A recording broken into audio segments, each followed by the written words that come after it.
Buenos días a todos los amigos, colegas y pacientes. Hoy vamos a estar hablando de qué esperar de una cita en dermatología. Tenemos que tener presente que lo primero que hay que hacer para poder consultarse con un dermatólogo es agendar una cita o sacar un turno. Ese turno será tan rápido como así sea la urgencia del paciente en cuestión. Recordad que en dermatología las urgencias que tienes no son muchas, por lo tanto no hay una premura tan importante porque ese turno sea en muy corto periodo de tiempo. Sin embargo, en muchos países hay mucha demora en la atención de los pacientes con afecciones dermatológicas, cosa que le preocupa mucho a los pacientes y generalmente son con largos periodos de tiempo, 2, 3 meses incluso. Recordad que si hay urgencias que son muy importantes, como es la necrolisis tóxica epidérmica, como es el Steven Johnson, como son las eritrodermias en sus distintas formas de expresión, en fin. O sea, urgencias sí hay y son muy importantes, sí. Igual, muchas de las afecciones de dermatología no necesitan una premura tan urgente, sin embargo, en muchos países está constituyendo una dificultad por la demora en la atención cuando se saca una cita o se agenda un turno para el dermatólogo. Tenemos que tener presente que una vez en la consulta debe ser un local con todas las condiciones para ello, un local ventilado, con las condiciones, en fin. Debe de ser recibido, debe de ser tomado todos sus datos, todos los datos del paciente, en fin. Según la propedéutica y la semiología, cuando aprendemos en medicina, el orden de interacción con el paciente en la búsqueda o poder tener una impresión diagnóstica es el interrogatorio primero, la inspección del paciente, la palpación, o sea, el interrogatorio inicialmente, la inspección, la palpación y la auscultación. En el caso de la dermatología, se realiza este examen de otra manera por la necesidad de, en muchos casos, realizar una consulta, aunque el médico debe examinar al paciente totalmente, así sea una sola área del cuerpo la que está afectada. Debe examinarlo en su totalidad, completo al paciente. Ahora, el médico generalmente comienza con el examen físico, dígase con la inspección, con la palpación, en fin. Y posteriormente va al interrogatorio para ahondar en las alteraciones cutáneas y de los anejos que encontró. Después de eso, ya va creándose un basamento o un pensamiento científico de cuál puede ser la afección que tiene el paciente. Posterior a ello, puede realizar pruebas auxiliares que constituyen parte del examen del paciente, como es la lámpara a luz de Wood, como es la dermatoscopía, entre otras técnicas o pruebas auxiliares que puede utilizar. Después de ello, ya tiene una impresión diagnóstica.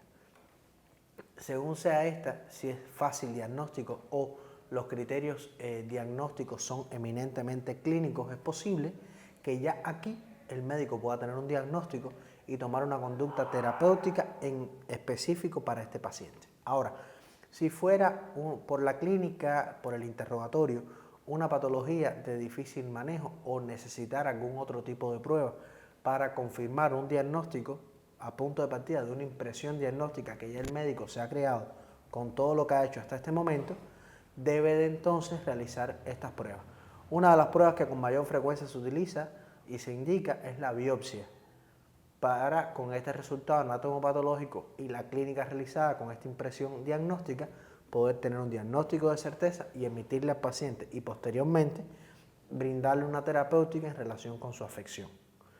Existen biopsias de tipos diferentes, dígase una biopsia, nada como le decimos nosotros, tradicional, o dígase una biopsia con inmunofluorescencia, con una tinción en particular o específica, pero de manera general, una vez que tenemos estos estudios hechos complementarios para apoyar esta clínica, damos un diagnóstico de certeza y un tratamiento, que este tratamiento debe de estar en correspondencia con las particularidades del paciente. En muchos países tenemos que tener presente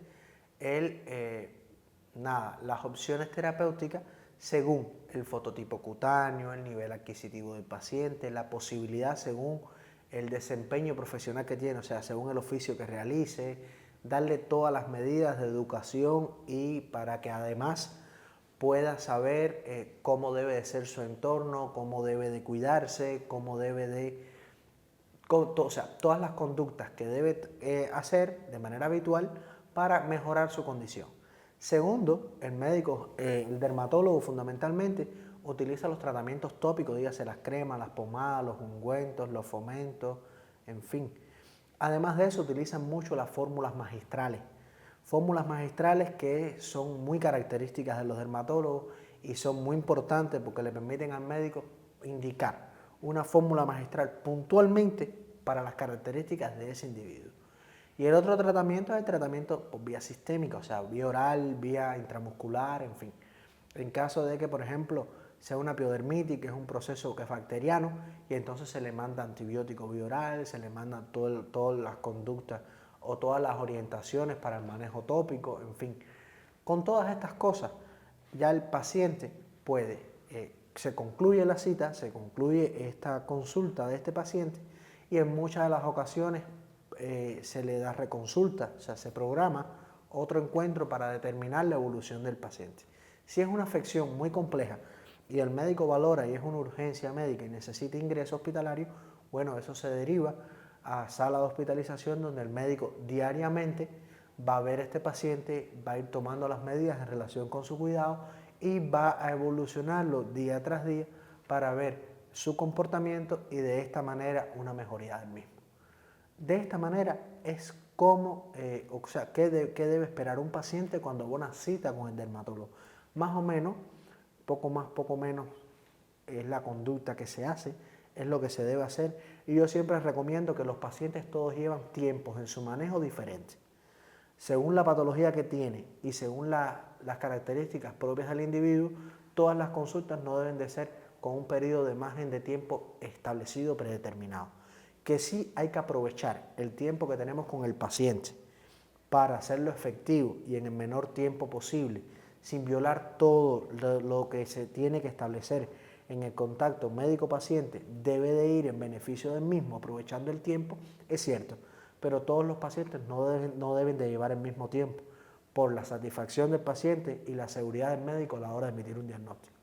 Espero que con todo esto haya sido de su agrado. Les recomiendo que me sigan y se suscriban a mi canal para el próximo video.